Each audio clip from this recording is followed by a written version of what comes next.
Okay, so now we're going to be looking at leverage. And what's leverage all about? Well, see, leverage is about building systems within your business. And everyone knows systems in a business is a great idea, but they've got no idea where to start. So I'm going to make it really, really easy. See, leverage is about systems, and if you look at systems, what does it stand for? A system is anything that saves you time, stress, energy, or money, right? Because if you're saving time, stress, energy, or money, you can start leveraging yourself out of your business and leveraging the activity that you do.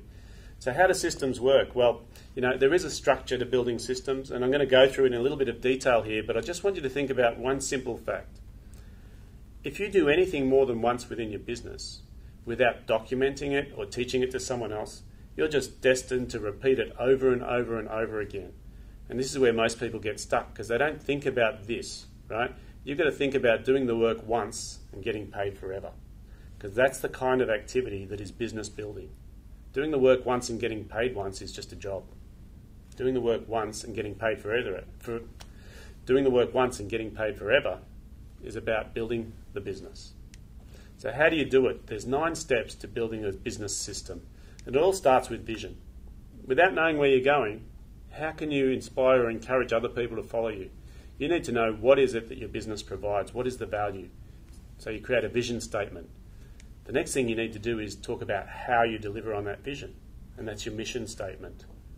So those two in their own right is about giving your business some direction and sharing your personal vision and your direction with your team. The next thing we need to talk about is a thing called a culture statement. And this is all about attitude. See, what I see in businesses too often is people just employ other people based on their skill set. They don't think about whether they fit in culturally. And they work it out 3 months down the track when they go, that guy didn't work out. But he had all the right skills. What happened? Well, we weren't clear as to what we expected in their behaviour. So vision, mission and culture is about telling other people what your business is about.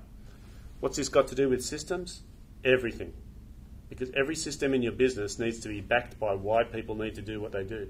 And this is what this part's about. So once you've got your culture in place, it's pretty easy. We set up some SMART goals.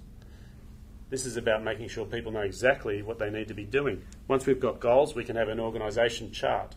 Now, an organisation chart is about making sure people understand where they fit and who they report to within your organisation. Even if you're a one-man band, you wear lots of hats.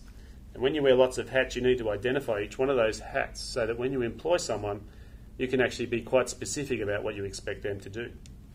Once you've got your organisation chart, you can put position contracts in place, job descriptions, so people understand what they need to do.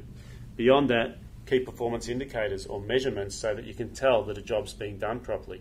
So this is all part of building a system. And it sounds quite detailed, but this is the process you need to go through. Because remember, do the work once, get paid forever is worth investing some time in. The next thing we do is we put how-to manuals in place so that people know exactly how to do their job consistently. And finally, we just put milestones in place to make sure we can check. If you follow this process in building your business system, then you'll start finding really good team members that can do the job really well. So a little bit of a story just to demonstrate how systems work. See, these guys, basically Russell and Rod, are running a maintenance services business. They came to us looking for ways to actually leverage their time because they were technical experts at what they did. They did all the work of their business. And one of the challenges they had is they were so busy watching their guys and making sure the jobs are being done properly that they just didn't have the time to be looking at opportunities. So we just followed the systemization process and built a structure so that their guys could do their job consistently and well, which freed up their time to go and look for more entrepreneurial activities. This business started off at around just under $1 million when we started. They're now trading well over $5 million a year. And a lot of that is because Rod and Russell can now spend the time or invest the time looking for new business and new opportunities while their team did the work. So what you really need to think about is if you're building a business, you've got to think about the system as the framework so that you can make sure you've got your right team members doing the right job at the right time. Because that way, you don't need to keep looking back over your shoulder and making sure everything's coming together, because there's a structure in place behind you to give you the confidence to move forward.